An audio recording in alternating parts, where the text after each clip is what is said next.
ក្មេងស្រីបានចុះសម្បត្តិអាពាហ៍ពិពាហ៍ជាមួយលោកប្រធានដោយស្មានថាជាបុរសដែលបានណាត់ជួបគ្មានអ្វីពិបាកទេអំពីការណាត់ជួបនិងរៀបការ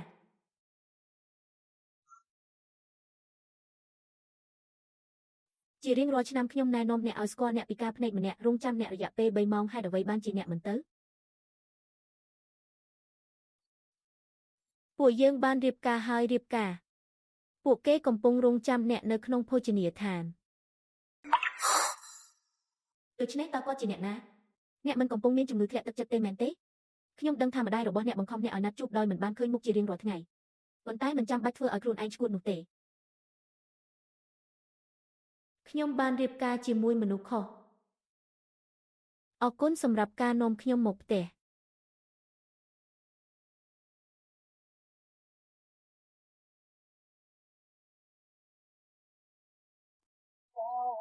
លោកសិនពេលលោកត្រឡប់ទៅប្រទេសចិនវិញលោកនឹងមិនត្រឡប់ទៅផ្ទះចាស់របស់លោកវិញទេតើអ្នកកំពុងធ្វើអ្វីរស់នៅក្នុងសង្កាត់ស៊ីវិល័យបែបនេះទៅវិញហើយទៅប្រាប់ជីតាបានរកឃើញលោកស្រីសេនហើយ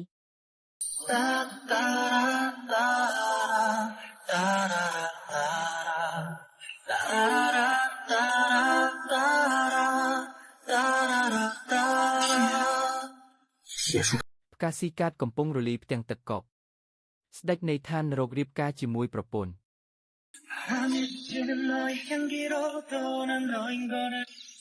ចប់ហើយខ្ញុំពិតជានឹងទៅធ្វើការយឺតហើយ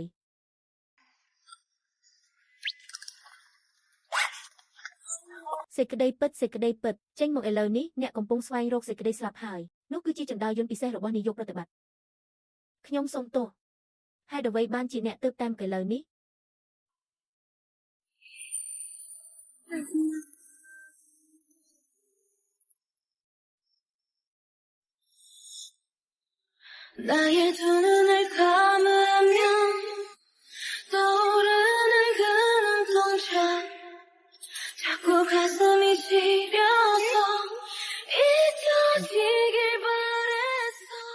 លោកប្រធានាធិបតីពិតជាល្អណាស់គាត់អាចគោរពបាន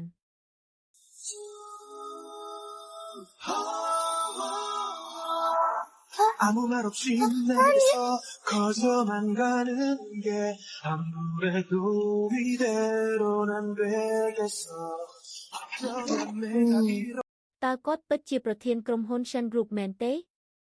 វាច្បាស់ណាស់តើអ្នកកំពុងធ្វើអ្វីនៅ Shen Group ខ្ញុំនឹងមកសម្ភាសតើអ្នកចង់ឲ្យខ្ញុំប្រាប់គ្រូពេទ្យទេឲ្យគាត់ដឹងថាវាមិនមែនជារឿងអាម៉ាស់សម្រាប់ខ្ញុំក្នុងការដាក់ពាក្យសុំការងារនោះទេ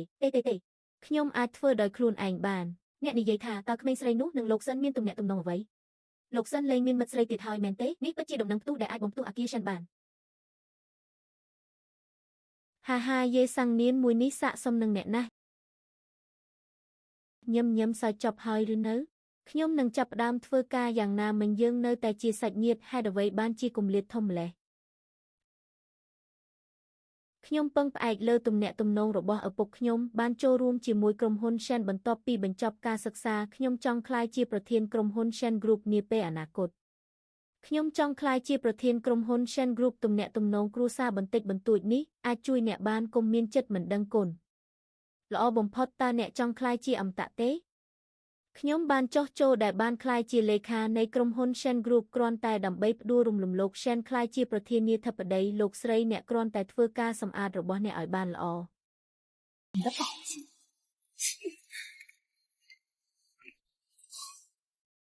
យាយសញ្ញាណបេសកកម្មរបស់អ្នកគឺរក្សាជាន់ទី15-4ឲ្យស្អាតបាតកុំចោលកន្សែងជូតមុខតើអ្នកយល់ទេ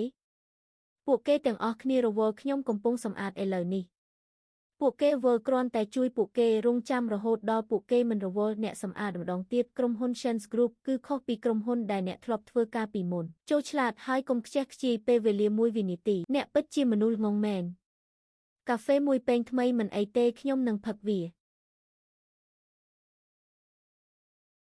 បោះគុំច្បាប់ចម្លងចំនួន10ច្បាប់ហើយផ្ញើវាទៅ Vieway នៅក្នុងតំបន់នោះតំបន់ Vieway មកដល់ថ្មីកាហ្វេមួយពែងដោយគ្មានទឹកដោះគោឬស្ករទឹកដោះគោ2ជាន់ស្ករ2ជាន់គឺល្អសូមឲ្យនាយកដ្ឋានហិរញ្ញវត្ថុបោះត្រានេះហើយផ្ញើវាទៅ Vivian នៅក្នុងស្រុកតំបន់ Vivian សួស្ដីទាំងនេះត្រូវបានផ្ដល់ទៅឲ្យក្រុមហ៊ុន Vivian Smart ចម្លង10ច្បាប់ផ្ញើវាសម្រាប់ចម្លង10ច្បាប់ទៀតពិតណាស់ទៅផ្លាស់ទីស្បែកក្តោបថ្មីហឹមអ្នកចំណូលថ្មីបន្ថែមស្ករបន្តិច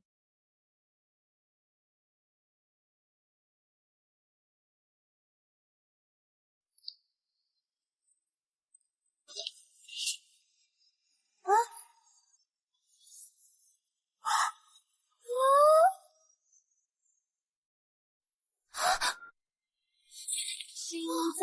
有心中，我对真挚为勇气，慢慢掌握要领，夜幕夜晚每日记，慢慢掌握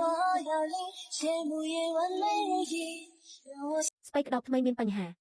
លោក Shin ស្អប់មនុស្សដែលបង្កើតបញ្ហាបំផុតផ្លត់ស្នៀតឈប់ថាសំបីតែចាក់កាហ្វេក៏អាចបង្កបញ្ហាដែរតើអ្នកអាចធ្វើអ្វីទៀតខ្ញុំបានណែនាំការងារនេះដល់អ្នកព្រោះខ្ញុំឃើញថាគ្រួសាររបស់អ្នកមានការលំបាកផ្នែកហិរញ្ញវត្ថុនោះហើយជារបៀបដែលអ្នកសងខ្ញុំអ្នកវាយខ្ញុំបើខ្ញុំវាយអ្នកឯងមិនអាចនៅស្ងៀមបានទេអ្នកលោក Shin នេះជាបងប្អូនជីដូនមួយរបស់ខ្ញុំបានឮថាខ្ញុំធ្វើការនៅ Shin Group ខ្ញុំសូមស្នាក់នៅទីនេះអ្នកពិតជាខឹងណាស់ខ្ញុំដឹកគាត់每一次，再一次，你慢慢的靠近，告诉我你心跳的真谜。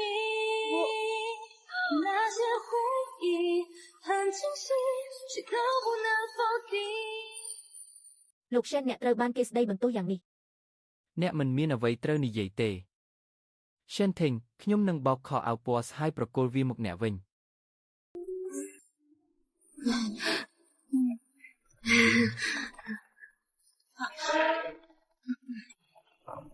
热茶。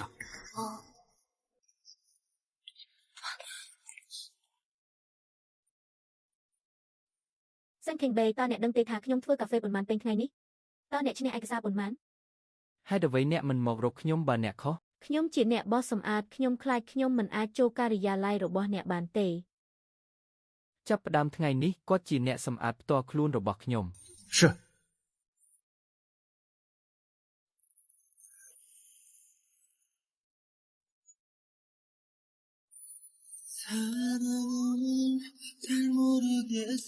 Shen Ting Bay តើអ្នកចូលចិត្តខ្ញុំទេហើយខ្ញុំមិនច្បាស់ទេហេតុអ្វី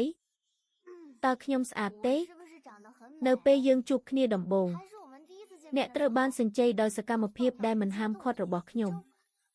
នេះមិនមែនជាលើកទី1ទេដែលយើងបានជួបTing Bay ថ្ងៃនេះជាថ្ងៃខួបកំណើតគម្រប់70ឆ្នាំរបស់លោកយាយខ្ញុំបានជួបស្រីស្អាតម្នាក់វាត្រឹមត្រូវសម្រាប់ខ្ញុំក្នុងការធ្វើជាចៅស្រីរបស់ខ្ញុំអ្នកមានចៅស្រីម្នាក់រួចហើយនាងឈ្មោះនានបន្ទាប់មកយកវាមកវិញហើយបង្ហាញវាដល់ខ្ញុំកុំព្យាយាមបោកប្រាស់ប្រពន្ធខ្ញុំលើកពីនេះទៅទៀតវាពិតជាល្អណាស់ប្រសិនបើឆៃវីអាចនៅទីនោះជារៀងរាល់ឆ្នាំឆៃវីគឺពិតជាក្មេងស្រីល្អបំផុតដែលខ្ញុំធ្លាប់ឃើញឆៃវីមានគម្រោងនៅពេលគាត់រីឈ្មោះតានាងបោកបញ្ឆោតអ្នកធ្វើអ្វីដែលកុហកនាងជាកូនសាមញ្ញតើប្រធាន Shen របស់អ្នកអាចនិយាយដាក់គាត់យ៉ាងដូចម្ដេចកុំលើកឡើងនេះទៀតនិយាយបែបនេះគឺកញ្ញានានតើលោកប្រធានក្រុមហ៊ុន Shen Group អាចនិយាយជំនួសគាត់បានទេតើគាត់ក៏មិនមែនជាមនុស្សច្បោកដែរឬជីដូនអ្នកមិនដឹងអ្វីពីគាត់ទេអ្នកក៏មិនស្គាល់ឆៃវីដែរឆៃវីនឹងមកចូលរួមកម្មវិធីខួបកំណើតរបស់ខ្ញុំនៅពេលក្រោយអ្នកត្រូវតែមើលកុំរុញស្ត្រីណាម្នាក់នៅជុំវិញខ្ញុំមិនប្រកាន់ទេយាយរស់នៅទីនេះមានលក់ការ៉ុតទេលក់អស់ហើយអូខេអូអ្នករើសអេតចាយចាស់ដ៏កំសត់ម្នាក់នេះវាត្រូវតែពិបាកគុំឆ្ងល់ថាវាកំរណាស់ជីតាថ្ងៃស្អែកខ្ញុំពិតជានឹងផ្ដល់ឲ្យអ្នកនៅអំណោយដែលនឹងធ្វើឲ្យអ្នកពេញចិត្តហាហា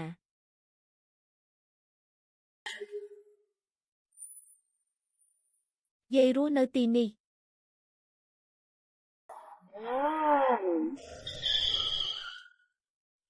យីសែងញៀនមិនមែនជាសង្សារដែលខ្ញុំបោះបង់ចោលមែនទេអ្នកកំពុងចែកចាយអាហារឥឡូវនេះ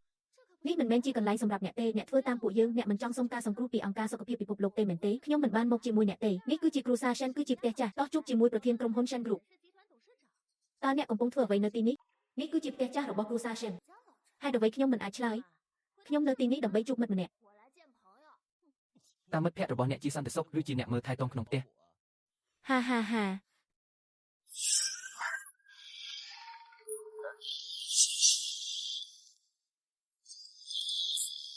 ហេប្រធាន Shen ខ្ញុំជាកូនប្រុសច្បងនៃគ្រួសារ Shen កិច្ចសហប្រតិបត្តិការរបស់ Shen Shaikeng និង Shen ខ្ញុំចង់ជួបប្រធាន Butler Shen នេះគឺខ្ញុំ Shen ជាអំណោយដែលបានរៀបចំយ៉ាងពិសេសប្រធានមិនមានគម្រោងទទួលភ្ញៀវនៅថ្ងៃនេះទេនេះជាលីងជឿអាយុ100ឆ្នាំនិងយិនសិនអាយុ1000ឆ្នាំអ្នកបដិសេធដោយមិនសួរប្រធានកុំបារម្ភអំពីការពន្យាពេលរឿងសំខាន់បាត់បង់ការងាររបស់ខ្ញុំនេះនឹងមិនបង្កបញ្ហាធំណាមួយឡើយអ្នកកំពុងដាក់មុខក្តៅរបស់អ្នកនៅលើគូត្រជាក់តើអ្នកមានមោទនភាពចំពោះអ្វីអ្នកក៏ត្រូវទៅដែរអ្នកគឺកញ្ញាឆេវ ខ្ញុំនៅទីនេះដើម្បីផ្ដល់អំណោយផងដែរប៉ុន្តែពួកវាគឺជាការ៉ុតពិសេស ប្រធានបានបញ្ជូនខ្ញុំទៅទទួលអ្នក ហេតុអ្វីបានជាយើងមិនប្រសើរជាងគាត់ក្នុងការទាញទារក ប្រធានប្រមូលតែការ៉ុតថ្ងៃនេះប៉ុណ្ណោះ